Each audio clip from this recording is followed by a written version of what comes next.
ሰላም ፍቅር ጤናይስጥልን ውድ የሀበጋር የክርክር መድረክ ቴሌቪዥን ፕሮግራም ተከታታይ ቤተሰቦቻችን እንደምን አላችሁ? ለዛሬም አንድ የክርክር ርዕሰ ጉዳይ ይዘን ቀርበናል። በዚህ የክርክር ርዕሰ ጉዳይ ዙሪያ ሁለት ተከራካሪዎች ከኔ በስተቀኝና በስተግራ ተሰይመዋል። የክርክሩን ርዕሰ ጉዳይ ወደ እናንተ ወደ ውድ ታዳሚያን እንዲሁም ደግሞ ተከራካሪዎቻችንን አስተዋውቄ አንድ ጥያቄ አለኝ። ወደ ጥያቄ በቀጥታ አልፋለሁ። የኢኮኖሚ እድገት ስኬት በኢትዮጵያ ያሉ ግጭቶችን ለማስቀረት አይነተኛ መሳሪያ ነው ሲሉ አቶ ከፈለኝ ኃይሉ ቢዝነስና ኢንቨስትመንት አማካሪ ናቸው፣ ከኔ በስተቀኝ በኩል ተሰይመዋል። እንዲሁም ደግሞ አቶ ዳንኤል ፍቃዱ በማናቸውም የፌዴራል ፍርድ ቤቶች ጠበቃና የሕግ አማካሪ ናቸው። የኢኮኖሚ እድገት ስኬት በኢትዮጵያ ያሉ ግጭቶችን ለማስቀረት አይነተኛ መሳሪያ አይደለም ይላሉ፣ ከኔ በስተግራ በኩል ተሰይመዋል። ይህ በደበበ ኃይለ ገብርኤል የሕግ ቢሮ ተዘጋጅቶ ከአርትስ ቴሌቪዥን ጋር በመተባበር ከምሽቱ 3 ሰዓት ጀምሮ ወደ እናንተ ወደ ውድ ታዳሚያና ተከታታዮች የሚደርሰው በአይነቱ በሀገራችን የመጀመሪያ ሊባል በሚችል መልኩ ተዘጋጅቶ የሚቀርብ የክርክር መድረክ ነው። ሀበጋር አብራችሁን እንድትቆዩ የምጋብዛችሁ እኔ ጠበቃ አበባው አበበ ነኝ። የመጀመሪያ ጥያቄን ከኔ በስተቀኝ በኩል ለተሰየሙት ለመጀመሪያው ተከራካሪያችን የማቀርብ ይሆናል። ውድ ተመልካቾቻችን፣ የኢኮኖሚ እድገት ስኬት በኢትዮጵያ ያሉ ግጭቶችን ለማስቀረት አይነተኛ መሳሪያ ነው ሲሉ ለክርክር ተሰይመዋልና እንደው ይህንን የክርክር ሐሳብ የሚደግፍልዎት ማስረጃ፣ ምክንያት እና ማሳያዎት ምን ይሆን? እንደው ከመነሻው ለውድ ቤተሰቦቻችን ግልጽ እንዲሆን ስለሻው ነው ይሄን የጠየቁት። አመሰግናለሁ። አዎ ሐሳቡን በመደገፍ ነው እኔ የምከራከረው። የኢኮኖሚ እድገት ስኬት በኢትዮጵያ ያሉ ግጭቶችን ለማስቀረት አይነተኛ መሳሪያ ሊሆን ይችላል ብዬ ስል በዋናነት ኢትዮጵያ ውስጥ እየተነሱ ያሉት ግጭቶች ከዚህ ከኢኮኖሚ ጋር የተያያዙ ሆነው ነው የምናገኛቸው። ኢኮኖሚ የሆነውን ነገር በፖለቲካ በመብት ወይም በሌሎች ጉዳዮች ላይ በፓኬጅ በማድረግ ወይም በመቀባባት ሊቀርብ ይችላል እንጂ በዋናነት ከጥንትም ጀምሮ ኢትዮጵያ ውስጥ ያለው ጥያቄ ከኢኮኖሚ ልማት ጋር የተያያዘ ነገሮች መሆናቸውን እናያለን። ለምሳሌ በግጦሽ መሬት የተነሳ በአብዛኛው ክልሎች ላይ የሚነሱ ግጭቶች ነበሩ ከዚህ ቀደም። በኋላ ላይ እንግዲህ ከመብት ጋራ ከነጻነት ጋራ ተያይዘው ይምጡ እንጂ በዋናነት ይሄ የኢኮኖሚ ጥያቄ ድሮ በነበረው የኢኮኖሚ በጣም ኋላ ቀር የነበርንበት አሁንም በአንጻራዊነት ኋላ ቀር ከሚባል ኢኮኖሚ ውስጥ ነው ያለነው። የአለመኖር ሪሶርስን ለመቆጣጠር የሚደረገው ነገር ግጭትን እያሰፋ መጥቷል በረጅም ጊዜ። ሌላው ደግሞ ኢኮኖሚው ባለማደጉ ምክንያት በጤንነት ጉዳይ ላይ ከፍተኛውን የሆነ ችግር አምጥቷል። ለምሳሌ የምግብ አቅርቦት እጥረት አለመኖር፣ ህፃናት የተመጣጠነ የምግብ አለማግኘታቸው ስታንቲንግ የምንለው የአእምሮ መቀንጨር እንዲመጣ አድርጓል። አገር የምትሰራው በ1000 ቀን ውስጥ ነው ተብሎ ይታሰባል። ምክንያቱም በእናት ማህፀን ውስጥ አንድ ሰው እያለ 270 ቀን የተመጣጠነ ምግብ አለማግኘት የሚያመጣቸው ችግሮች ለግጭቶችን በኋላ ላይ ለአቅመ አዳም በሚደርሱበት ጊዜ የሚያደርሰው ጉዳት በጣም ከፍተኛ ነው። ይሄም የኢኮኖሚ ልማት ባለመኖሩ ምክንያት ነው። የፕሮቲን እጥረት በአእምሮ መቀንጨር ላይ ያመጣል። በማህፀን ውስጥ 270 ቀን ከዛ በኋላም ደግሞ 365 ቀን ለ2 ዓመት ህፃናት ተመጣጣኝ ምግብ ካላገኙ የአእምሮ ኮግኒቲቭ አቢሊቲ የሚባለውን ችግር ያመጣሉ። ይሄ የኢኮኖሚ ልማት አለመኖር የሚመጣ ችግር ነው። የኛ ሀገር ውስጥ በሰፊው የሚታይ ነገሮች ናቸው። ከአጠቃላይ ህዝባችን ውስጥ በከፍተኛ መጠን ባለው ፐርሰንት በሚሆን ሁኔታ የመቀንጨር በሽታ አለ። ይሄ የመቀንጨር በሽታ ምን አይነት ነገር ያመጣል? ኢሞሽናል እንዲሆኑ ሰዎች ኢሞሽናል እንዲሆኑ ግጭትን በመወያየት ሳይሆን የኮግኒቲቭ አቢሊቲያቸው ዝቅተኛ ስለሆኑ ማንኛውንም ግጭት ለመፍታት የሚፈልጉት በጦርነትና በሁሉም ነገር ወደ ቴብል ላይ መጥቶ ከመነጋገር ይልቅ ማመዛዘን ከመቻል ይልቅ ቶሎ ብሎ ጠበንጃ አንስቶ ወደ ግጭት ውስጥ መግባትን እንዲመርጡ የሚያደርጋቸው ናቸው። ይሄ ፓተርን አለማንበብ፣ ስሜታዊ መሆን የሚመጣው ከምግብ መቀንጨር ነው። ይሄ ምግብ መቀንጨር የሚመጣው ደግሞ የኢኮኖሚ ልማት ውስጥ ኢትዮጵያ ውስጥ ስለሌለ ነው። ሌላው የሥራ ዕድልን ሲፈጠርና ስራ ሲያመጣ ሰዎች የሚሰሩት ስራ ካለ ወደ ኢኮኖሚ ውስጥ የሚሄዱበት ካለ ሀብት ይትረፈረፋል። ኢኮኖሚ ያደገ ከሄደ ሪሶርስ ላይ ኢኩዊቲ ይፈጠራል። ሀብት ከበዛ ኢኩዊቲም ይመጣል ማለት ሰዎች ሪሶርስን ለመቆጣጠር የሚያደርጉት ጥረት ይቀንሳል። እንዲያውም ያላቸውን ለማካፈል የሚሄዱበት ሁኔታ ይፈጠራል።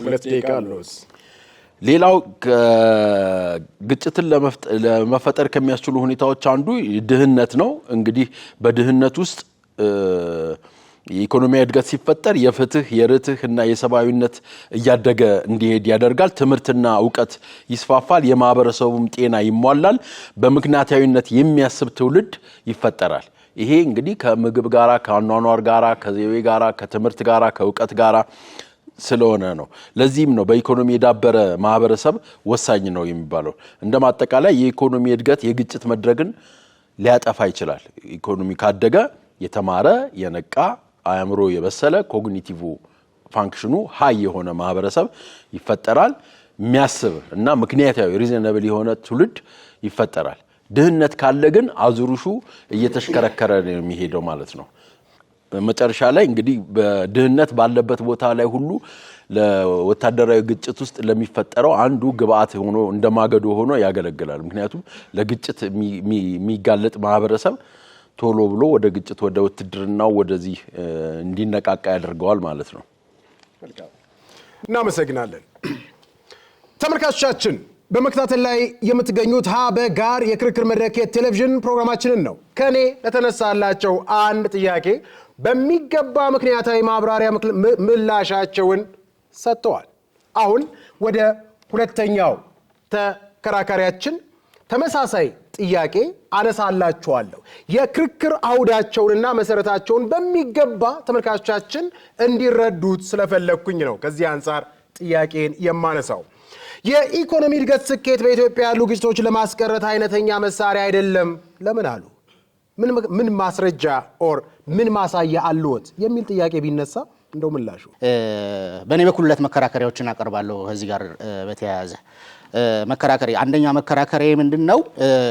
የኢኮኖሚ እድገት በራሱ ኢኮኖሚ በማደጉ በራሱ ግጭትን ሊፈጥር ይችላል። የኢኮኖሚ እድገት ያልተመጣጠነ ከሆነ የራሱ የግጭት ምንጭ ሊሆን የሚችልባቸው የራሱ ምክንያቶች አሉ የሚለው። ሁለተኛው መከራከሪያ ደግሞ የኢኮኖሚ እድገት ብቻውን ግጭትን ሊከላከል አይችልም። ምን መሆን አለበት? ሁሉን አቀፍ ሊሆን ይገባል ነው።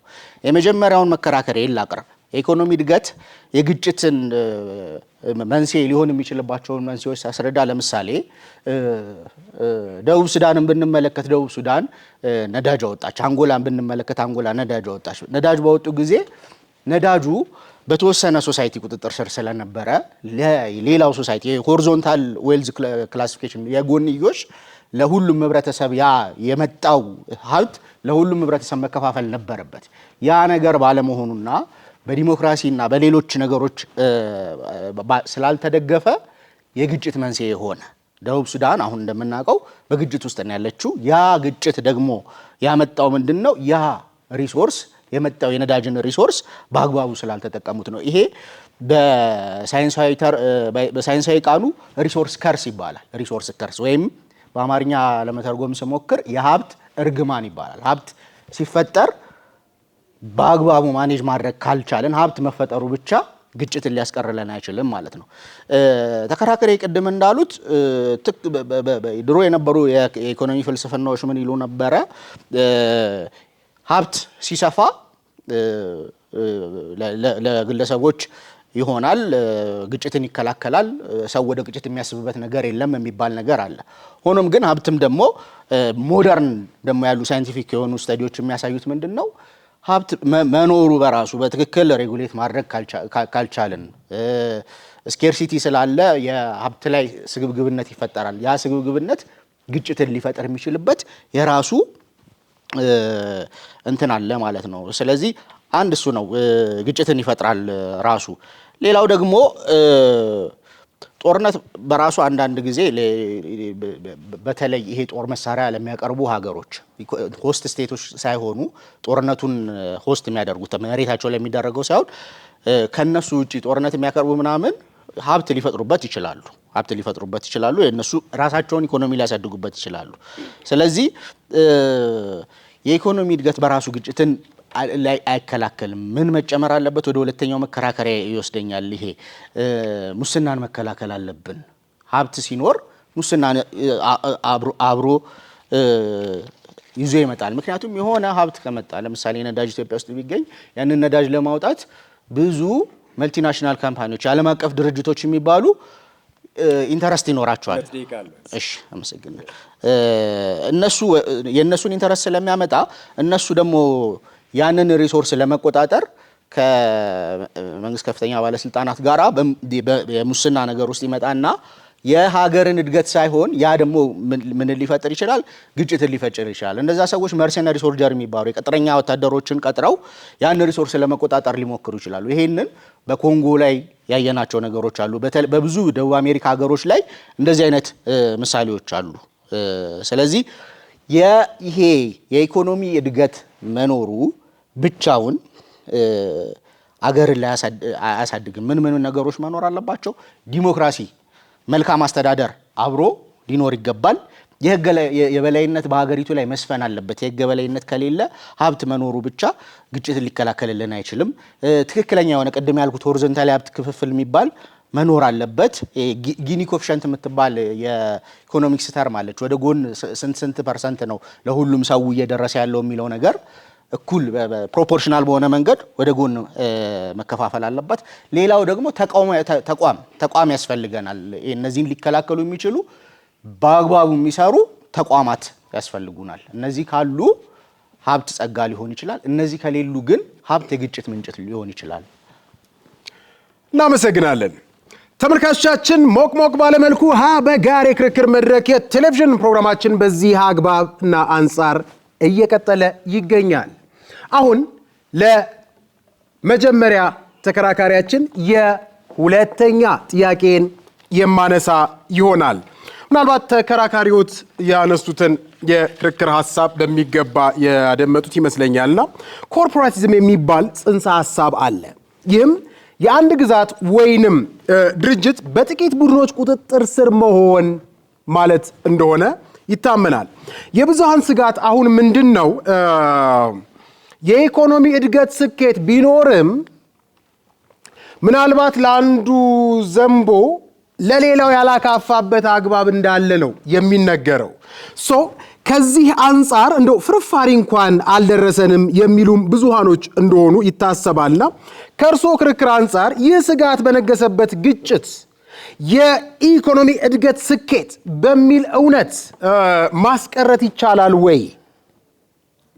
እሳቸው እያሉ እንደነበረው ሆሪዞንታሊ በደንብ ፍትሃዊ በሆነ አግባብ ሊሄድ ሲገባው ግን የሆኑ ቡድኖች ወደ ላይ የሚሄዱበት ነውና ለህዳጣኑ ወይንም ለሚስኪኑ ያን ያህል ስለማይደርስ እንደው በዚህ አንጻር መሆኑ ብቻ የኢኮኖሚ እድገት መምጣቱ ብቻ እንደው ጥያቄዎትን ወይ የክርክር ሐሳቦትን ይደግፋሉ የሚል ጥያቄ ቢነሳ።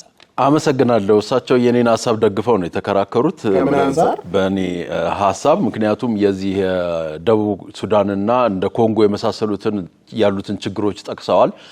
ያ የተደረገው ምንድነው? ሪሶርስን ለመቆጣጠር የሚደረግ ነው። እኔም መጀመሪያ መግቢያዬ ላይ ተናግሬያለሁ። ለምሳሌ በአገራችን ውስጥ የግጦሽ መሬትን አንስቻለሁ። በግጦሽ መሬት የተነሳ ለመቆጣጠር የሚደረግ ይሄ ልማት ሳይሆን የኢኮኖሚ ልማት ሳይሆን ይሄ ስግብግብነት ነው ወይም ሌላ ጉዳይ ነው። ከኢኮኖሚ ልማት ጋር አይያያዝም። ይሄ የአምባገነንነት ባህሪ ወይም ደግሞ ሪሶርስን ለመቆጣጠር የሚደረግ ነው። ኢኮኖሚ ልማት ማለትና አንድ ሀብት የሰው እጅ ሲነካው ነው ሀብት የሚባለው። መሬት ዝም ብሎ ቢቀመጥ ሀብት አይደለም። ነዳጅ መሬት ውስጥ ቢቀመጥ ሀብት አይደለም። ወይም ማዕድን፣ ኢትዮጵያ በማዕድን በጣም የበለጸገች ነች። ኢቭን ነዳጅም ሁሉ አለን ይባላል አይደል? የሰው እጅ ስላልነካው ነው ወደ ልማት ያልተቀየረው። የሰው እጅ ያልነካው ነገር ደግሞ ሀብት አይደለም፣ ለሌላው ሊትረፈረፍ አይችልም። የሰው እጅ የሚነካው ደግሞ የሰው እጅ ስል ደግሞ ማይንድ ነው፣ አእምሮ ነው። ትልቁ ሀብት የአንድ ሀገር አእምሮ ነው። አእምሮ ለመስራት ደግሞ ኮግኒቲቭ ብዬ ቀደም ያነሳሁትን ነገር ስታንቲንግ የሚለው ነገር መሰረታዊ የሆነ ነገር ነው። የሰው ልጅ መጀመሪያ መብላት አለበት። እኔ የደቡብ ኮሪያን ምሳሌ አያለሁ። ደቡብ ኮሪያና ሰሜን ኮሪያ እኩል ሀገሮች ናቸው። አሁን ሁለቱ ያሉበትን የኢኮኖሚ ልማት ችግር እናየዋለን። ከኢኮኖሚው በኋላ ነው ዲሞክራሲ ወይ እንደዚህ የመጣው። ከሁለተኛው ዓለም ጦርነት በኋላ አባቶቻችንም ዘምተዋል ኮሪያ፣ እዛ ሄደው ተዋግተው መጥተዋል። እነሱ ወደ ልማት ነው የገቡት። ወደ ልማት የገቡት ምንድነው? መጀመሪያ ላይ ልጆቻችን ከስታንቲንግ ወጥተው እንቁላልና ፕሮቲን እንደዚህ የመሳሰሉትን ነገር በቃ ማብላት አለበት። ጸጥ ለጥ ተብሎ ዲሞክራሲም አልነበረም፣ ምርጫም አልነበረም፣ ይሄ ምናምን የሚባል ነገርም አልነበረም። ዜጎቻቸውን በሙሉ በአእምሮአቸው የዳበረ ትውልድ ለማፍራት የመጀመሪያውን 1000 ቀን ልጆቻቸውን በፕሮቲን በመገብ ጀመሩ። ዛሬ ደቡብ ኮሪያ ብንሄድ እንቁላልና ዶሮ በጣም ርካሹ ነገር ነው። ለምን?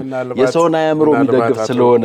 አቶ ከፈለኝ በሚል ነው ወደ እኔ ጥያቄ ቢመጡልኝ ብዬ አሰብኩኝ። ከምን አንጻር መሰሉት የጠየቅኩት? አሁን ከኮርፖራቲዝም ጽንሰ ሐሳብ አንጻር ብናየው አሁን ለምሳሌ የሳውት ሱዳን የኮንጎን አንስተዋል እሳቸው ነው። የተወሰነ የሳውዝ አሜሪካንም ቅድም ሲያነሱ ነበረ። ለምሳሌ ኮንጎ በምድር ላይ የምድር ገነት የምትባል ነች ነው የሚባለው በሪሶርስ። ግን ያንን ሪሶርስ እንዳይጠቀሙ የሆነበት ምክንያት የተወሰኑቱ ቡድኖች እየተጠቀሙት የውጭ ተጽዕኖዎችም እነዛን ቡድኖች ኢንክሬጅ ስለማያደርጉና ለብዙሃኑ ስላልደረሰ ነው የሚባል ነገር አለና እንደው የኢኮኖሚ እድገት መኖሩ ብቻ ግጭትን ለማስቀረት አይነተኛ ምክንያት ነው ሊባል ይችላል ወይ? እሳቸውም ሲያነሱ ነበር ተቋም ግድ ነው፣ የህግ የበላይነት ግድ ነው፣ ወዘተርፍ አይነት ነገሮች ያስፈልጋሉ። ኢቭን ሙስናን መከላከልም የግድ ነው፣ ያለበለዛ አንድ ቡድን ብቻ ነው ሊሄድ የሚችለው ይላልና ከዛ አንጻር ቢያዩት። ኮንጎን እናንሳ። መልካም። ኮንጎ ውስጥ ያለው ነገር የኢኮኖሚ ልማት የሚባል አይደለም። አንድ ሪሶርስ ስላለ ብቻ ሀብታም የሚባል ነገር አይደለም። የሰው እጅ ሲነካው፣ የሰው አእምሮ ሲነካው ነው ሀብት የሚሆነው፣ ኢኮኖሚ እድገት ሊመጣ የሚችለው። እነዚህ ኮርፖሬት ቅጥረኞች የሚባለው ማን ነው? አንድ ስሙን ረሳሁት አሁን። አንድ የጻፈው መጽሐፍ አለ። ይሄ ኮንጎናውያን ንብረታቸውን ሀብታቸውን በሙሉ ለውጭ አሳልፈው የሰጡት ለምንድን ነው? አልፎንስ የሚባል ንጉስ ነበራቸው። ያ ንጉስ ከ500 ዓመት በፊት የአገሪቷን ሰው በሙሉ ጉልበት ያለውን አእምሮ ያለውን ሰው ሁሉ ሸጦ ጨረሰ። ስለዚህ በባርነት ሸጦ ጨረሰ። ያ የሚያለማው አእምሮ ያለው ሰው አልመጣም። ከዛ በኋላ የተፈጠረው ኮንጎ ውስጥ የተፈጠረው ሰው አእምሮ ኖሮት አፍሪካ በአጠቃላይ አእምሮ የበለጸገ ስላልሆነ፣ ምክንያቱም በፕሮቲን በምናምን ያደገ ስላልሆነ ኢኮኖሚው ያመጣበት ሪቦት ማድረግ ይችላል ተጽዕኖ። አዎ የተጠኑ ጥናቶችም አሉ። ግጭቶች የሚፈጠሩት ከስታንቲንግ ጋር በተያያዘ ነው። አሁን ያሉት 18 ዓመት 20 ዓመት በላይ ያሉት ሰዎች አገራቸውን ኮርፖሬት ፈጥረው ራሳቸው በራሳቸው ማልማት አልቻሉም። አገራቸው ላይ ያሉ ማለት ኮንጎናውያን ራሳቸው የአፍሪካ ዜጎች ራሳቸው ይሄ የሆነበት ምክንያት የሰው ኃይላቸው ላይ የአእምሮ ልማት ስላልሰሩ ነው። የአእምሮ ልማት ሊመጣ የሚችለው ደግሞ በምግብ ጤንነቱ በተጠበቀ ነው። በምግብና ሰላሙን የሚያመጣው መጀመሪያ ሰላም ለሰው ልጅ ነው አይደል የሚያስፈልገው? ለተፈጥሮ ለሁሉም ሰላም ያስፈልጋል። ያ እንዲመጣ ያንን የሚያስተናግድ አእምሮ ያለው ሰው መፈጠር አለበት። ያን እንዲፈጠር ደግሞ ኢኮኖሚው ማደግ አለበት። ከዛ በኋላ ነው ሰዎች እያሰቡ አእምሯቸውን እየተጠበቁ። ትልቁ ሀብት እኮ የአንድ ሀገር የሰው ልጅ ነው። የሰው ልጅ እጅ ካልነካው ያልኩት አእምሮ ነው። ስለዚህ አሁን ኮርፖሬት ተቆጣጠሩት የሚባለው መጀመሪያ የራሳችንን ንብረት አውጥተን ማልማት አልቻልንም።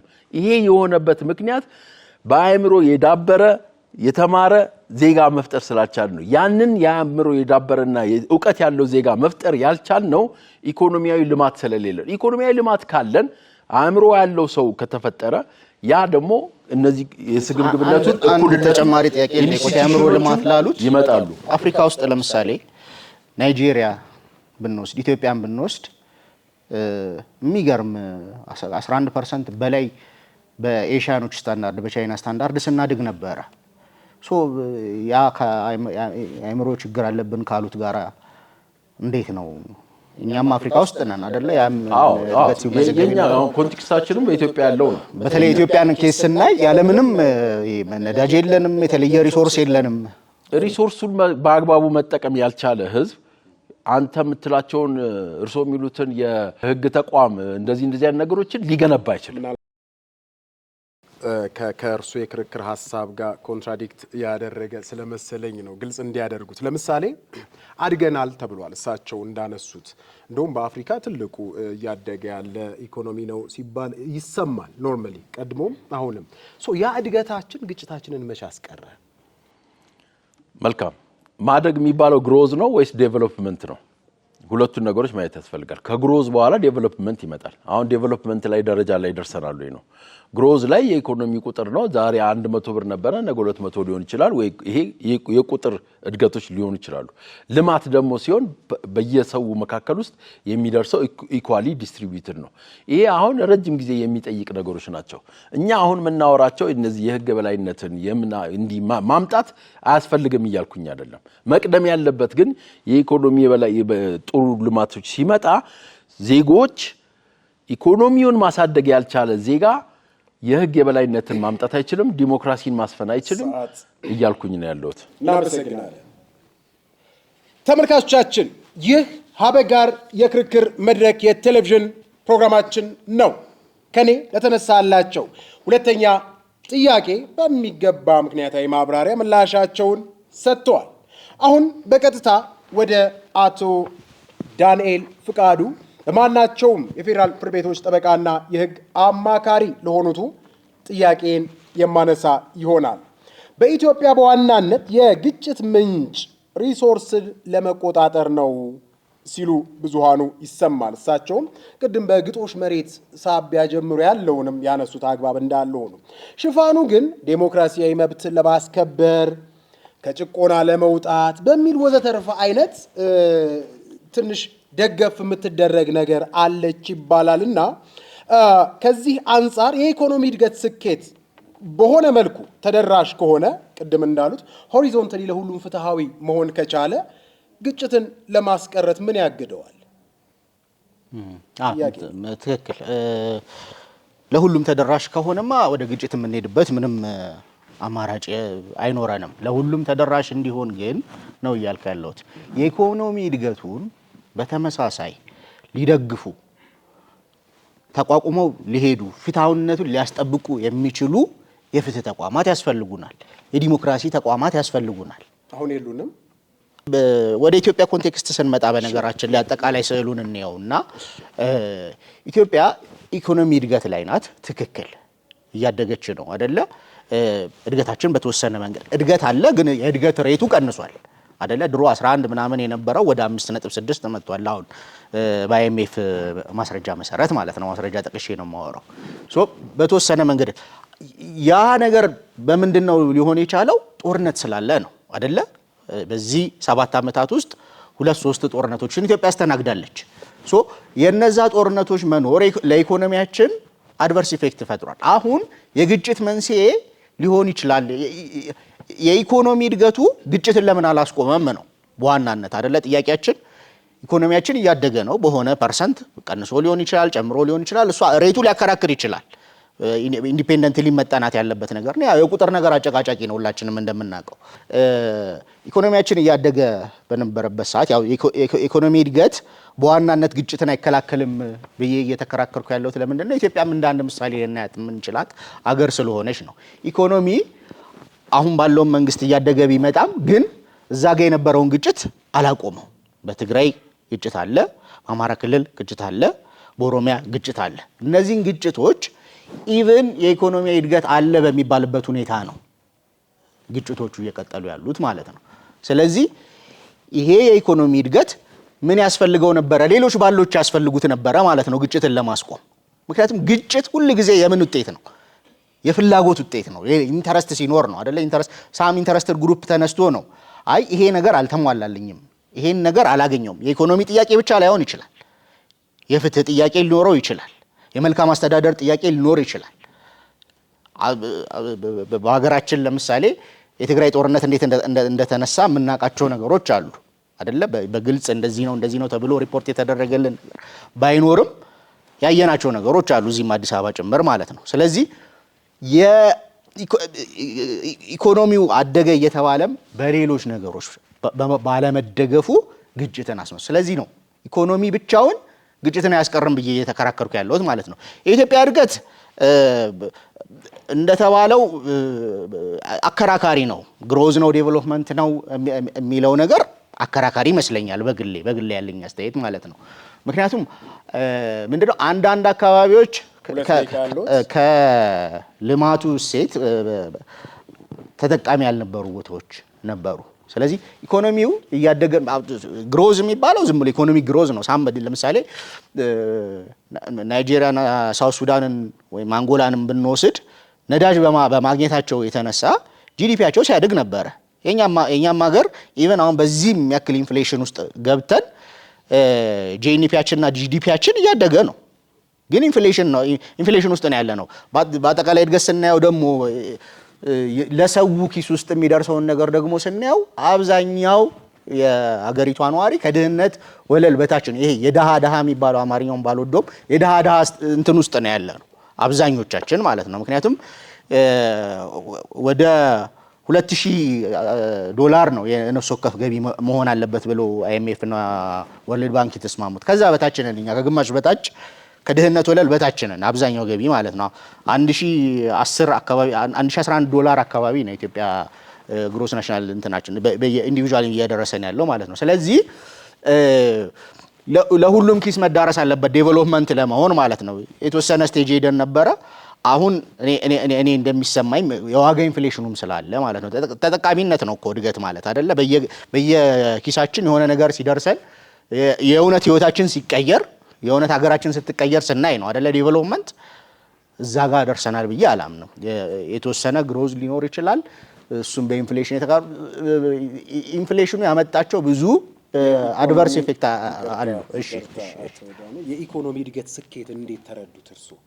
ለክርክራውን ተሰይመው ሲከራከሩ ትክክል። የኢኮኖሚ እድገት ስኬት እምለው እኔ ኢኮኖሚ ብቻ ሲያድግ ሳይሆን የህብረተሰቡ የእያንዳንዱ የህብረተሰብ ተጠቃሚነትንም አብሮ ይዞ መምጣት አለበት። ይሄ ኢንዲቪጁዋል ገቢያችን፣ ህይወታችን፣ ኑሯችን ቅድም ሲያነሱ ነበር ጤናችን አይደለ? እነሱ ሁሉ መሻሻል አለባቸው እንጂ ብዙ ገንዘብ ስለያዝን አይደለም። ለምሳሌ ህንዶችን ምናምን ስናይ ከኢንፍሌሽን የተነሳ ብር በሳምሶናይት ይዘው ነው የሚገበያዩት ይባላል። ገንዘቡ አለ፣ ግን ገንዘቡ ስራ እየሰራ አይደለም። የኛም አካሄድ ስናየው በአንድ ቀን እኮ ነው አይደለ? የዶላር ምንዛሪ ከእጥፍ በላይ አድጎ ያየ ነው። ያ ማለት እንትናችን የምንጠቀመው ወርቅ ከግማሽ በላይ ቀንሷል ማለት ነው። ሰዓት ጨርሰዋል። እናመሰግናለን። ተመልካቾቻችን በመከታተል ላይ የምትገኙት ሀበጋር የክርክር መድረክ የቴሌቪዥን ፕሮግራማችንን ነው። ተከራካሪዎቻችን በሚገባ ብቃት ሞቅ ባለ የክርክር ሁኔታ ክርክራቸውን እያደረጉ ይገኛል። አሁን ወደ መጨረሻው ከኔ ለሚነሳላቸው ጥያቄ የማልፍ ይሆናል። እንግዲህ ቅድም እሳቸው ሲሉ ነበረ ከኢኮኖሚያዊ እድገት ባሻገር ባላዎች ያስፈልጋሉ አሉ። ምናልባት እንደው ዘላቂ ሰላም ለመገንባት የሚያስፈልጉ ወይም የሚያስችሉ ናቸው ተብሎ የሚታመንባቸው የመጀመሪያው የዴሞክራሲ ስርዓት ግንባታ ዋነኛው ነው። በዋናነት በብዙ መልኩ እየተሰራበትም ስለሆነ የህግ የበላይነት ሌላኛው ነው። በደንብ የህግ የበላይነት መጎልበት፣ የህግ የበላይነት መስረጽ ዋነኛውና ሊተው የማይገባ መሆኑ ይታመናልና ፍትሃዊ የሀብት ክፍፍልም መሰረታዊ ነው ይላሉ እሳቸው። እንዲሁም ደግሞ ተቋማዊ የግጭት መፍቻ ስርዓት በራሱ ዋነኛው ሊሆን ይገባዋል የሚል አቋም አላቸው። በዋናነት ዘላቂ ሰላም ለመገንባት የሚያስችሉም እነዚህ ናቸው የሚሉ እጅግ ብዙ የትየለሌ ጥናቶችም አሉ። እነዚህ መሰረታዊ ሁኔታዎች ሳይሟሉና አሁን ያለው ነባራዊ ሁኔታም ቢሆን የሚያሳየው ከላይ የተጠቀሱት ነገሮች እንደ ሀገር ልል እንደሆኑ ነው። ይህ በሆነበት ሁኔታ መበልጸጋችን ወይም በኢኮኖሚ እድገት ስኬት ማምጣታችን እንዴት አርጎ በኢትዮጵያ ያሉ ግጭቶችን ለማስቀረት መስፈርት ይሆናል ሲሉ የሚነሱ ብዙ ሀሳቦችና ጥያቄዎች አሉ። የኔም ጥያቄ ሆነ ይበሉ እስቲ 2 ደቂቃ አለ። አመሰግናለሁ። ባላዎቹ ያስፈልጋሉ፣ መገንባት አለባቸው። ግን ባላዎቹን እንገንባ ብለን እንነሳሲ እናስብ። በምን እንገንባቸው? ለሱ ባላዎቹን ለመገንባት በራሱ ምን ያስፈልጋል? ገንዘብ ያስፈልጋል፣ ኢኮኖሚ ያስፈልጋል፣ የሰው ኃይል ያስፈልጋል። እነዚህ የሰው ኃይሎች መጀመሪያ መደላድሎች አሉ ወይ ነው። አንድ ነገር እኮ ቤት ለመስራትም ለመገንባትም የሰው ኃይልም ለማምጣት ምንም ለማምጣት ምን ያስፈልጋል? ኢኮኖሚ ያስፈልጋል። ብዙ ጊዜ ተቋሞቻችንን መገንባት ያልቻልንበት ዋናው ምክንያት እንግዲህ አንዱ ገንዘብ ነው፣ ሁለተኛው የሰው ኃይል ነው፣ የተማረ የሰው ኃይል ነው። ይሄ እውቀት ያለው ሰው አለመኖር ነው። እነዚህን አሁን ለምሳሌ ዳኞች አሉ፣ የህግ የበላይነት አለ፣ ጠበቃ አለ፣ ፍርድ ቤት አለ፣ ስርዓት አለው፣ ሲስተም አለው። እነዚህ ነገሮች ሁሉ ዝም ብሎ መሀልባው መተው የሚገነቡ አይደሉም። ምን ላይ ይፈልጋሉ? መሰረት ገንዘብ ይፈልጋሉ። ወይ ከውጭም ይሁን ከምንም ይሁን ብቻ ሀብት ይፈልጋሉ። ያ ሀብት ሲኖር ነው እነዚህን በትክክል መገንባት የምንችለው። ተቋሞቹም ተቋም ሊሆኑ የሚችሉት ኢትዮጵያ ውስጥ አሁን ብዙ ተቋሞች አሉ። እንግዲህ ስንወድቅ ስንነሳ ይዘናቸው የመጣናቸው ተቋሞች አሉ፣ ከነ ድክመቶቻቸው ከነ ችግሮቻቸው ቢሆን ከነ ብርታቶቻቸው። ደካማ በሆኑ ባላዎች እንደው የኔ ጥያቄ ደካማ በሆኑ ባላዎች አሁን እንዳነሱት እርሶም ወይ ልል በሆነ ቅድም የገለጽኳቸው የተቋማዊ የአሰራር ሂደቶች የኢኮኖሚ እድገት መምጣቱ ብቻ እንደው ግጭቶችን በኢትዮጵያ ለማስቀረት አይነተኛ ምክንያት ወይ ምሳሌ ሊሆን ይችላል ወይ? በትክክል አሁንም እኮ የምናያቸው ነገሮች ናቸው። ምንም እንደደባበቀው ነገር የለም። ክልሎች እኮ ከክልል ጋር የሚጋጩት በምን ምክንያት ነው? ለመሬት ናቸው እንደዚህ ያሉ ተብሎ የሚታሰቡትን ወደ ራስ ክልል ለማምጣት አይደል እንደ ውጊያው ምንም የታየ ነገር ነው። አንዱ ክልል ከአንዱ ክልል ጋር የምንጋጭበት ነገሮች አንዱ ክልል ውስጥ የገቡትን ሌላ ሰዎችን ከዚህ ውጡልኝ የሚባለው ነገር ሪሶርሳችንን ወሰዱ እንደዚህ የሚባለው ነገሮች እኮ ግጭቶቹ ምክንያቶቹ በሙሉ ዲሞክራሲያዊ ስም ወይም ደግሞ መብት ስም ምናምን ይሰጣቸው እንጂ የኢኮኖሚ ጥያቄ ነው። አንድ ጥያቄ ላንሳሉት እዚህ ላይ መልካም አስተዳደር ቢኖር ፍትሃዊ ሀብት ክፍፍል ቢኖር የፌደራል መንግስት እንደዚህ አይነት የክልሎች መካከል የሚነሱ ግጭቶችን የሚከታተልበት የራሱ ሲስተም አለው። ፌደራል ስርዓት ሌሎችም ሀገሮች ላይ ብናይ እነ ህንድን ምናምን ብናይ የሆነ ክልል ላይ ሰርፕለስ ፕሮዳክሽን ሲኖር ወደዚህኛው እንዲከፋፈል ይደረጋል። አንደኛው የፌደራሊዝም የፊስካል ፌደራሊዝም የሚባል ኮንሰፕት አለ። እኔም እያልኩኝ ያለሁት መልካም አስተዳደር የለም እሱ አይቀድምም ወይ? መልካም አስተዳደር የለም ወይም ደካማ ነው እያልን ነው። እነዚህ የህግ የበላይነት ምናምን ደካማ እያልን ነው። እነሱን ለመገንባት ባይተሰልፍ ራሱ ምን ያስፈልገናል? ኢኮኖሚው ማደግ አለበት ነው። ምክንያቱም በራሳቸው የኢኮኖሚ እድገት ውጤቶች ናቸው። ጥሩ ተቋም የምንገነባው ህግን የምንገባው ፍትህ ሊሰፍን የሚችለው ጸጥታም ሊሰፍን የሚችለው የዳበረ የኢኮኖሚ ስርዓት የዳበረ የሰው ኃይል ሲኖር ነው። እናመሰግናለን። ተመልካቾቻችን በመከታተል ላይ የምትገኙት ሀ በጋር የክርክር መድረክ የቴሌቪዥን ፕሮግራማችንን ነው። ይህ በደበበ ኃይለ ገብርኤል የህግ ቢሮ ተዘጋጅቶ ከአርትስት ቴሌቪዥን ጋር በመተባበር ከምሽቱ 3 ሰዓት ጀምሮ ወደ እናንተ ወደ ውድ ተመልካች ቤተሰቦቻችን ይደርሳል። አሁን የመጨረሻ ጥያቄን ለሁለተኛ ተከራካሪያችን አቶ ዳንኤል ፈቃዱ በማናቸውም የፌዴራል ፍርድ ቤቶች ጠበቃና የህግ አማካሪ ናቸው። ለሳቸው ላንሳላቸው። ምናልባት ምንድነው እያሉ ያሉት? በተለያዩ አካባቢ የሚነሱ ግጭቶች የሪሶርስ ግጭት ናቸው። ውጡልኝ አትውጡልኝ የሚባለው ግጭት በራሱ የዴሞክራሲ የብሔር ኢሹ ይሰጣቸዋል እንጂ ራሳቸው ሪሶርስ ናቸው የሚሉት አለና በምን መልኩ ተፈቱ? እስቲ ኢትዮጵያ ውስጥ የነበሩ ግጭቶች ሌሎቹ እንዴት ፈታ ናቸው? ግጭቶች ውስጥ የሪሶርስ አይደሉም ወይ? ያልተፈቱትስ ሊፈቱ ያልቻሉበት ምክንያት ምንድን ነው የሚል ጥያቄ ቢነሳ። አመሰግናለሁ።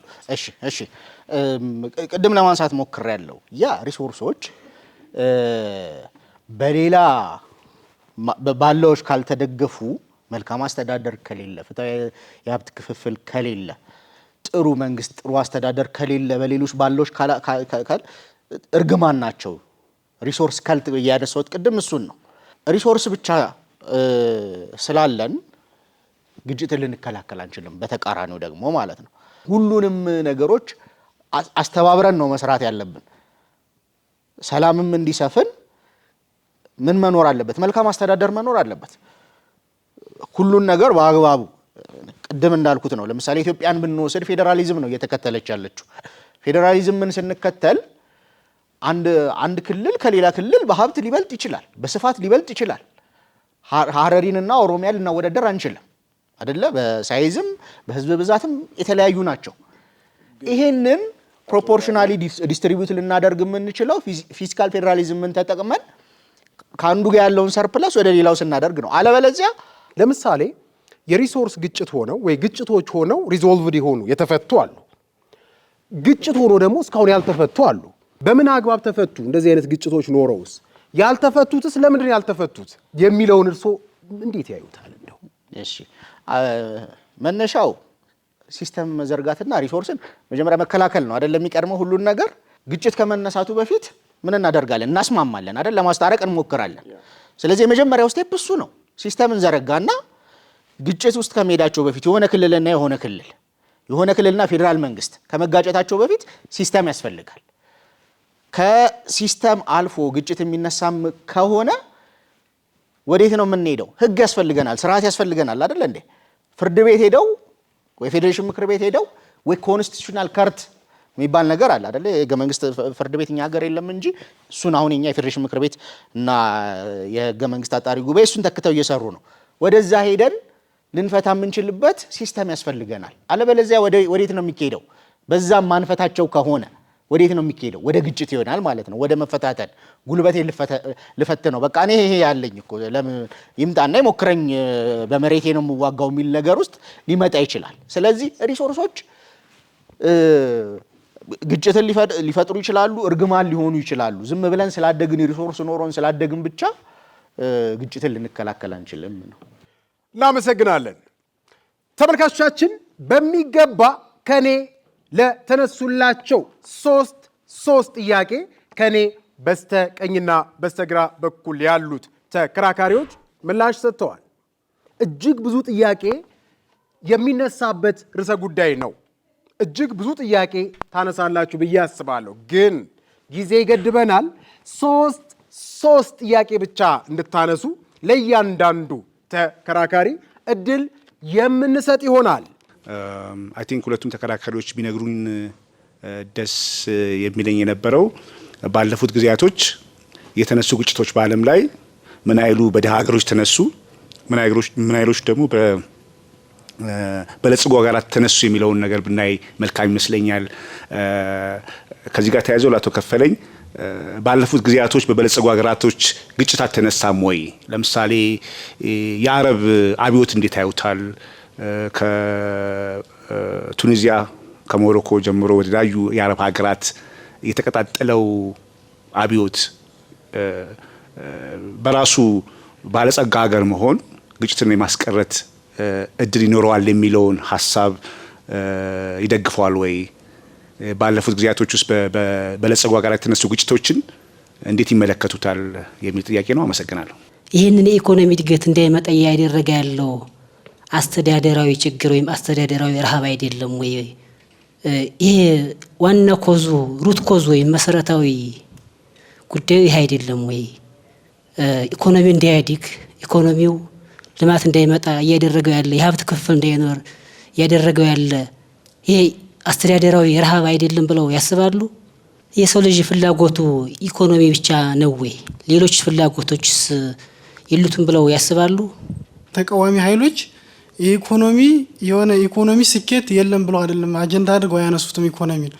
ለምሳሌ አሁን የአባይ ግድብ አንድ የኢኮኖሚ ምንጭ ነው ብለን እናስብና ነገር ግን ይህን የአባይ ግድብ ለመቆጣጠር ወይንም ለመያዝ የኢኮኖሚ ምንጭ አድርገው አጀንዳ ያደረጉትም። ምክንያቱም እነሱ የሚጠይቁት ለምሳሌ መልካም አስተዳደር የሚጠይቃለ፣ ማህበራዊ መስተጋብር፣ የህዝብ ማህበራዊ መስተጋብር ተበጣጠሰ ወይም የህዝቦች በአንድ ላይ መቆም አልቻለም ብሎ የሚጠይቃለ፣ ፖለቲካዊ ያለ። ነገር ግን ኢኮኖሚውን ብቻ ለይቶ መውሰድ ግጭትን ያስቀራል ብለው ሲናገሩ እንዴት አዩት? ይሄን ነው የሰው ልጆች ፍላጎት ይዛ አንሊሚትድ አይደል? አንሊሚትድ ነው የሰው ፍላጎት አንሊሚትድ ነው። ስለዚህ ምንም ያክል ሰው ቢኖረው አሁንም እንደገና የይገባኛል ክሌሙ የሚቀጥል ቀጣይነት ያለው ኢንፊኒቲ ነውና እሱ ነገር ስቲል ግጭቱን የት ላይ ለምሳሌ አንድ ሰው ምን ያክል ሲኖረው ነው በቃኝ የሚለው? ይሄን እንዴት አድሬስ ያደርጉታል?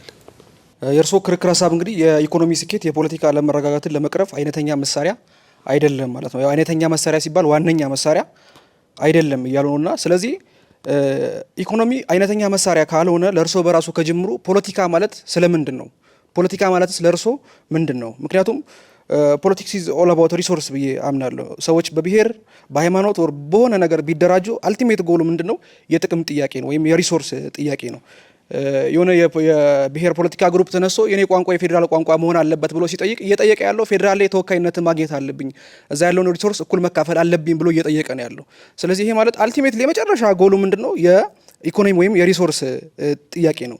የሆነ የፖለቲካ ግሩፕ ብሔር ላይ መሰረት ያደረገ የራሳችን መሬትና የተፈጥሮ ሀብትና አስተዳደር ብሎ ጥያቄ እያቀረቡ ያሉት ጥያቄ መጨረሻ ላይ የሪሶርስ ጥያቄ ነው እንጂ የሌላ የተለየ ጥያቄ አይደለም። በእርግጥ ሽፋኑ የብሔር ሊሆን ይችላል፣ የዲሞክራሲ ወይ ሌላ አይነት ሽፋን ሊይዝ ይችላል። እና በዚህ መሀል ደግሞ ያለው ኢኮኖሚ ወይም ሪሶርስ በጣም ካነሰ ያን ትንሽ ሪሶርስ ለመቆጣጠር የሚደረገው ፋይት ጠንካራ ይሆናል። በዚህ መሀል ነው የትጥቅ ግጭትም ሊፈጠር የሚችለው ማለት ነው። ስለዚህ ኢኮኖሚው አደገ ማለት የምንከፋፈለው ነገር ትልቅ ስለሚሆን ወይም ዳቦው ትልቅ ስለሚሆን ጥያቄያችን ጽንፍ የመርገጥ እድሉም ደግሞ በዛ ልክ እያነሰ ይመጣል ማለት ነው። ስለዚህ ኢኮኖሚ ካደገ የጥያቄያችን ጽንፍ የሚረጋጋ ከሆነ ፖለቲካው ይረጋጋል ማለት ነውና ይሄን እንዴት ይመለከቱታል ብዬ መጠየቅ ፈልጋለሁ። ሁለተኛው ደግሞ ምንድነው የኢኮኖሚ እድገት የፖለቲካ አለመረጋጋትን ማይቀርፍ ከሆነ በአብዛኛው የፖለቲካ አለመረጋጋት ያለባቸው ሀገሮች ለምን ድሃ ሀገራት ሆኑ? ምክንያቱም እነ ቻይናን የአረብ ሀገራትን ብንመለከት መሰረታዊ የሆኑ ቅድም ያነሱት የዲሞክራሲ መርሆች እነዛ ሀገራት ላይ የሉም ወይም ደግሞ በጣም ያነሱ ናቸው ብለን መግለጽ እንችላለን። ነገር ግን ድሃ ሀገራት ላይ የምናያቸውን አይነት የፖለቲካ ትርምስ እነዛ ትላልቅ ሀገራት ላይ ወይም በኢኮኖሚ የበለጸጉ ሀገራት ላይ አንመለከትምና ስለዚህ ኢኮኖሚ ይሄ የፖለቲካ አለመረጋጋትን ሊፈታ እንደሚችል አንደኛ ማሳያ መሆን እየቻሉ ይሄን ጉዳይስ እንዴት አድርገው ይመለከቱታል ማለት ፈልጋለሁ። አመሰግናለሁ። በምሳሌ ልጀምርና ምናልባት አሜሪካን ብንመለከት ብዙ እንግዲህ ለጦርነት ምንድነው የማይነሳባት ምክንያት ራሷን በኢኮኖሚካሊ ስላረጋገጠች እና ብዙ ነገሮቿን ደግሞ በተለይ በፊልሞቿ በሚዲያዎቿ ጭምር ለሌሎች ስጋትን ብቻ ሳይሆን ለሌሎች ሀገራት ከነኳት የሚደርስባቸውን ነገሮች ስለምታሳይ ነው ብዬ አምናለሁ እና ከዚህ አንጻር ጦርነትን አስቀርታለች የሚል እምነት አለኝና ይህንን አንደኛ እንዴት ያዩታል የሚለውን ጥያቄ ለማንሳት ነው። ሁለተኛ ኢትዮጵያ በሚባለው ልክ የኢኮኖሚ እድገት አረጋግጣለች ወይ የሚባለው እንደ አንድ ጥያቄ ተነስቶ ምናልባት ከዚህ ጋር ተያይዞ አብዛኛው ግጭቶች በተለይ መንግስትም የሚያነሳው ነገር አለ። ከግጭቶቹ በስተጀርባ የሆነ አካል በፋይናንስ ይደግፋል የሚባል ነገር አለና ከዛ አንጻር እነዛ የሚዋጉትም ሰዎች ሌላ የቢዝነስ ኢኮኖሚካሊ እንትናቸው ለማረጋገጥ አይሆንም ወይ የሚለው ተያይዞ ቢመለስ። አሁን ከታዳሚያን ለተነሱ ጥያቄዎች ምላሽ የሚሰጡበት 6 ደቂቃ አላቸው። በቀጥታ ወደ እርሶ ልለፍ። አቶ ከፈለኝ ኃይሉ የቢዝነስና ኢንቨስትመንት አማካሪ ናቸው። ለእርሶ ለተነሱ ጥያቄዎች ምላሽ ሆነ ባክዎ። አመሰግናለሁ። እንግዲህ ጥያቄያችን የመጀመሪያው ዶክተር ናቸው ያነሱት ጥያቄ ምንድነው የአረብ ሀገራት ቱኒዚያ ውስጥ ወይም የመሳሰሉትን እንደዚሁ ግጭት ተነስቶ ነበርና ይሄ ከኢኮኖሚ እድገት ጋራ እንዴት ያዩታል ነው። ይሄ ለኔ የሚደግፈኝ ሐሳብ ነው። እንዲሁ መረስቸው ነው እንጂ ቦይዝ ይመስለኛል ስሙን ካልተሳሳትኩኝ የመጀመሪያውን ያነሳው ነገር የኢኮኖሚ ጥያቄ ነው ያነሳው። መንገድ ላይ ለመነገድ ወጣ፣ መንገድ ላይ እንዳትነግድ እንዳትሰራ እንዳትበላሉትና ገለበጡበት። ከዛ አብዮት ጠራ። የአረብ ስፕሪንግ የሚባለው ነገር የመጣው ዋናው መነሻ ነገር ምግብ ማግኘት አልቻለም፣ መስራት አልቻለም እንጂ እሱ እዛ ቦታ ላይ መስራት አለመቻሉ ነው። ይሄ ኢኮኖሚው ዴቨሎፕ ቢያደርግ ኖሮ መጀመሪያ የሚነግድበትን ቦታ በትክክለኛ ቦታ ላይ ይነግዳል፣ ይሰራል። ያን ሲስተምም ደግሞ ሲስተሙ ራሱ ዴቨሎፕ ይሆን ነበረ። አሁን ሲስተም ነው ዴቨሎፕ ማድረግ የምንፈልገው ነው። አዎ ሲስተም ያስፈልጋል፣ አያስፈልግም እያልኩኝ አይደለም። መጀመሪያ ግን ሲስተም የሚገነባው ሰብአዊ ልማት ያስፈልጋል፣ በዳበረ አእምሮ መሆን አለበት ነው የሚለውን ነገር ነው። ኢኮኖሚ ብቻውን የሰውን ፍላጎት ይመልሳል ወይ የሚል ነው። የሰው ልጅ ፍላጎት ከኢኮኖሚ ውጪ የለም የሚል ነገር የለውም ወይ የሚል ጥያቄ አንስተውልኛል። አብርሃም ማስሎቭ ምን ይላል? የመጀመሪያው ከታች ላይ የመጀመሪያው ታች ላይ ያሉ ሁሉም ሰዎች ቤዚክ የሚያስፈልጋቸው ኒድስ አሉ። እነዛ ቤዚክ ኒድስ ናቸው መመለስ ያለባቸው። ከዛ በኋላ ነው ስለ ሰልፍ ስቲም ስለ አክቹዋላይዜሽን ስለ እነዚህ ህግ በቃ ምንላቸው ነገሮች የሚታሰቡ። ማንም ሰው መጀመሪያ ላይ መብላት መጠጣትና መኖር መሰረታዊ የሆኑ ነገሮችን ለሁሉም ሰዎች ባዮሎጂካል ምንላቸው ፊዚዮሎጂ ምንላቸው ነገሮች መሟላት አለበት። ከዛ በኋላ ነው ሰብአዊ ልማት የዳበረ አእምሮ ያለው ሰው ማሰብ የሚችለው ሰው ሲኖር መልካም አስተዳደርን ያሰፍናል፣ የህግ በላይነት ይመጣል፣ ኢንስቲትዩሽን ይገነባል። እነዚህን ኢንስቲትዩሽን ለመገንባት ግን ኢኮኖሚ ማደግ አለበት። ኢኮኖሚው ሲያድግ የሰው ልጅ አእምሮ ይገነባል። ተያያዥነት ስላለው ነው። አሁን የሚቀድመው ማሰብ የሚችል አእምሮ ሲኖረን ነው የህግ በላይነትን የምናከብረው። አእምሮአችን ግን ኢሞሽናል የሆነ ለትንሽ ነገር መወያየት ማንችል ማሰብ ማንችል ራሽናል ሆነን ክሪቲካል ቲንከርስ መሆን ሳንችል ለሱ ኮግኒቲቭ ፋንክሽናችን አእምሮአችን ሳይደርስ ግጭት በትንሽ ነገር ከሆነ ተነስተን ክላሽ አንስተን ነው የምንዋጋው። ይሄ የሆነበት ምክንያት የኢኮኖሚያችን አለማደግ ነው። የአረብ ስፕሪንጉም የሚያሳየን ነገሮች ይሄ ነው። እንግዲያውስ ቻይናን ቅድም አንድ ጠያቂያችን አንስተዋል። ቻይና መቼም በዲሞክራሲ የምትታማ ሀገር ነች። አሁን የደረሰችበትን የእድገት ደረጃ ማየት ይቻላል። ይሄ የመጣው አሁን ግን ባይገርማችሁ የቻይናውያን የአእምሮ ሳይንቲስቶች የተፈጠሩት ደቡብ ኮሪያም በተመሳሳይ ሁኔታ ህፃናታችን ላይ የመጀመሪያውን 1000 ቀን ከሰራን በኋላ በሚቀጥለው ከ20 ዓመት በኋላ ደቡብ ኮሪያም ቻይናም ሳይንቲስቶች ይኖራታል ብለው ነው። አሁን በዓለም አቀፍ ደረጃ የቻይናውያኖች አይደለም የአእምሮአቸው ካፓቢሊቲ ኮግኒቲቭ እንትናቸው ቁመታቸው ጨምሯል። በአቨሬጅ ዳታዎች ናቸው የሚነግሩን። ይሄ የሚያዘው ኢኮኖሚያቸው እየለማ ሲሄድ ነው። አእምሮአቸውም ደግሞ ብዙ ሳይንቲስቶች የተፈጠሩት በዚህ ነው። የኢኮኖሚ ልማታቸው እያደገ ሲሄድ ነው። ቻይና መቼም በዲሞክራሲና የህግ በላይነት በዓለም ደረጃ የምትጠቀስ ሀገር አይደለችም። ቻይና ውስጥም ደግሞ ግጭት እስካሁን ድረስ የተነሳ ጦርነት እዛ ውስጥ እርስ በርስ የተነሳ እንግዲህ ከዓለማችን ትልቁን ህዝብ የያዘች ሆና እያለ የለም። ይሄ መታሰብ መቻል አለበት። እየመጣ ያለው አሁን እየገነቡ ያሉት ሲስተም የገነቡት በሙሉ ኢኮኖሚያቸውን ካሳደጉ በኋላ ነው። አሁን ደግሞ ሌሎች ነገሮች እያደጉ ሄዱ ይችላሉ። ኢትዮጵያ ውስጥ የብሔር ግጭት ነው። ሁለት ደቂቃ አለበት። የቻይናና የታይዋንን እያነሱ ነው። ምናልባት አያይዘው መሄድ ከቻሉ ከታይዋን ጋር ያላትም ግጭት እንደዚሁ ከአንዱ የብሔራዊ ግዛቴ ነው ከሚለውና ከግሎባል ጋራ የተያያዘ ነው። ከጂኦፖለቲካል ጋራ የተያያዘ ግጭቶች ናቸው። የጥቅም ኢንተረስቷን ማስጠበቅ መቻል አለባት። አዎ የቻይና ዓለም አቀፍ ላይ በጣም ሱፐር ፓወር እየሆነች የመጣችበት መጀመሪያ ኢኮኖሚያ ላይ ስለሰራች ነው። አሁን ዓለምን በኢኮኖሚ በፖለቲካም የመቆጣጠሯ እየጨመረ ሄዷል። የኃይል ሚዛኑ ሊያጋድል የቻለበት ምክንያት በዋናነት ቻይና ህንድንም ጨምሮ የሰሩት ኢኮኖሚ ላይ ስለሆነ ነው። የእምነት የማንነትና የብሔር ግጭቶችን ተነስቷል። የሃይማኖት ችግር ግጭት እንዴት አትሳሳቱ። ኢትዮጵያ ውስጥ ያለው ነገር ይሄ ሃይማኖት እንደዚህ አይደለም። ሽፋን ነው፣ እሱ ፓኬጂንግ ነው።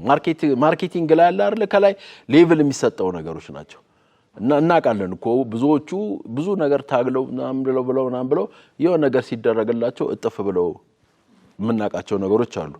ስለዚህ ዞሮ ሁሉም ታርጌቱ ቅድም አንድ ሪሶርስን ከመቆጣጠር ነው። ሪሶርስን መቆጣጠር ኢትስ ኤ ፓወር ኦፍ ሶርስ ኦፍ ፓወር ከሚባሉት 5 ነገሮች ውስጥ በአንደኛ ነገር የሚመጣው ሪሶርስን መቆጣጠር።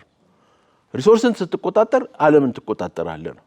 የሰው ልጅ ፍላጎት አንሊሚትድ ነው። በቃኝ የሚለው መቼ ነው የሚለው ነገሮች እንግዲህ ይሄ ሰልፍ አክቹዋላይዜሽን ደረጃ ላይ ሲደርስ የሰው ልጅ በቃኝ የሚልበት ነገሮች ሊፈጠሩ ይችላሉ። ይሄ በዓለም ላይ ያለው ነው። አብርሃም ማስሎቭ ቲዮሪ አለ፣ እሱም ማንበብ ነው። ግን ስቴጁ የመጀመሪያው መነሻ መጀመሪያ ከታች ያለው አብዛኛው ፒራሚድ ነው። እንትኑ ግራፉን ማንም ሰው ማየት ይችላል። የአብርሃም ማስሎቭ ቲዮሪ ተብሎ ማንም ሰው ጎግል ላይ ማየት ይችላል። እታች ነው የኢኮኖሚ ይሄ ምግብ ምናምን የሚባለው ነገር ቤዚክ ኒድስ ናቸው። ስለዚህ እነሱ ሲሟሉ ነው ሌሎች ነገሮች የሚመጡት። የሰው ልጅ እድገትም የሚያሳየን ነገሮች የፍትህና የዲሞክራሲ ተቋማቶችም የመጡት በሱ ነው። ግሮዝ እና ዴቨሎፕመንት የሚለውን በአጭር ቃል ለማስረዳት ግሮዝ ማለት አጠቃላይ ገበያችን ነው። ዴቨሎፕመንት ማለት ደግሞ በእያንዳንዳችን ኪስ ውስጥ የሚገባው ሌማታችን ላይ የሚቀመጠው በየአይነቱ የሆኑ ነገሮች ናቸው። ተመልካቾቻችን ይህ ሀበጋር የክርክር መድረክ የቴሌቪዥን ፕሮግራማችን ነው። ከናንተ ለተነሱ 3 ጥያቄዎች ምላሻቸውን በሚገባ በእውቀት ልኬት ልክ ሰጥተዋል። አቶ ከፈለኝ ኃይሉ የቢዝነስና የኢንቨስትመንት አማካሪ ናቸው። አሁን ደግሞ ሌላኛው ተከራካሪያችን በማናቸውም የፌዴራል ፍርድ ቤቶች ጠበቃና የህግ አማካሪ የሆኑት አቶ ዳንኤል ፍቃዱ ከርሶ ወይንም ለርሶ ለተነሱ ጥያቄ እባክዎን ከርሶ ምላሽ እስቲ። እሺ አመሰግናለሁ። መጀመሪያ ሀብታሙ ለጠየቀኝ 2 ጥያቄዎች ምላሽ ለመስጠት ሞክራለሁ። ሀብታሙ ያለው ሀሳብ ትክክል ነው።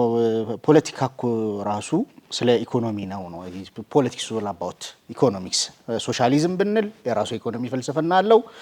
ካፒታሊዝም ብንል የራሱ ኢኮኖሚ ፍልስፍና አለው።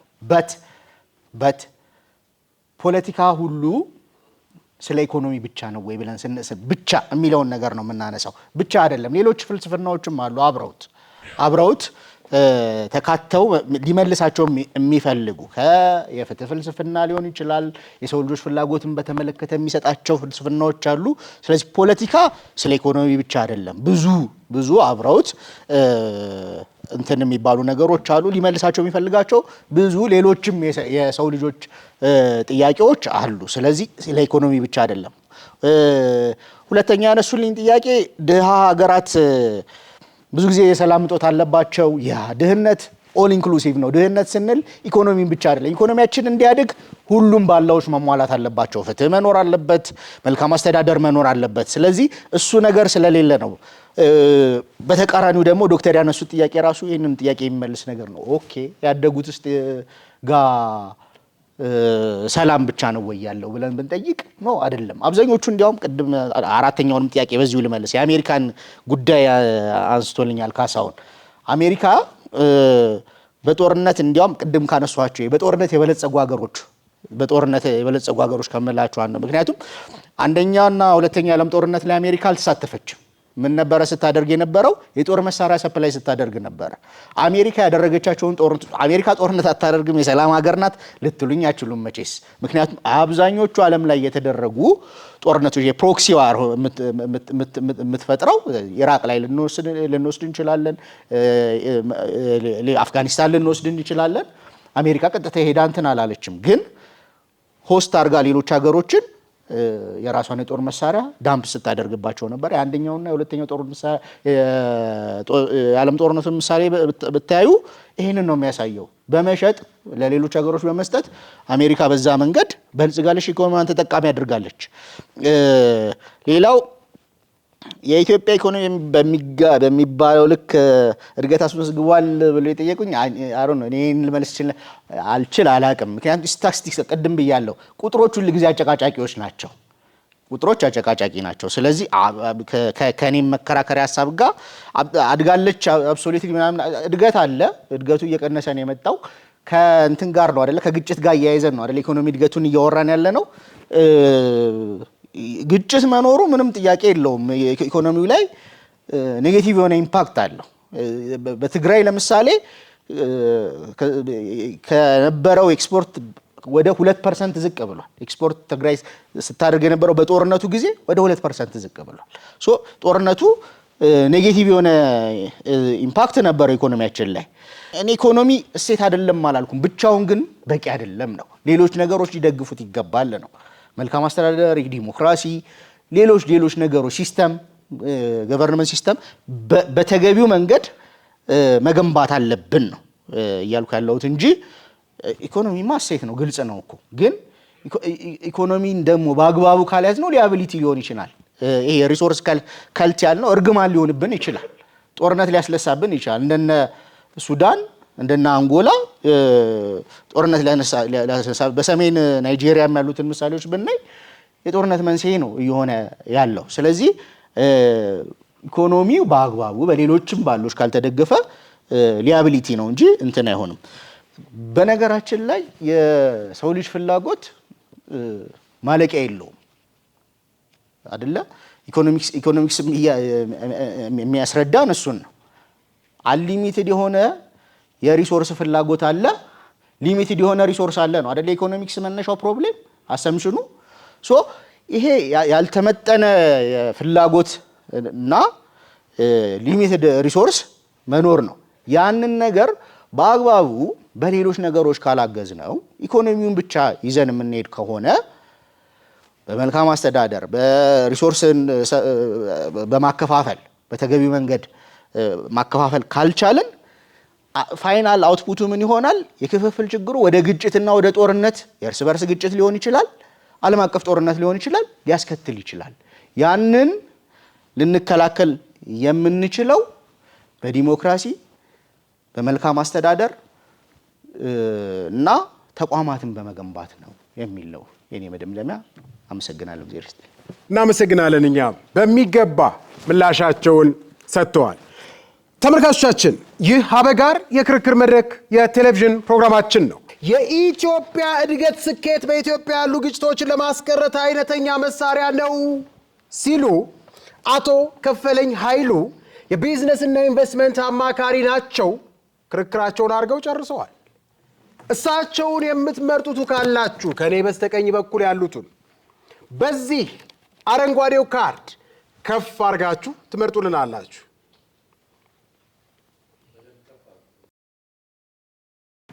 የኢኮኖሚ እድገት ስኬት በኢትዮጵያ ያሉ ግጭቶችን ለማስቀረት አይነተኛ መሳሪያ አይደለም ሲሉ በማናቸውም የፌዴራል ፍርድ ቤቶች ጠበቃና የሕግ አማካሪ የሆኑት አቶ ዳንኤል ፍቃዱ ከኔ በስተግራ በኩል ያሉት ላነሱት ሐሳብ ገዝቶኛል የምትሉ ካላችሁ በዚህ በሰማያዊው ካርድ ከፍ አድርጋችሁ ትወከላላችሁ።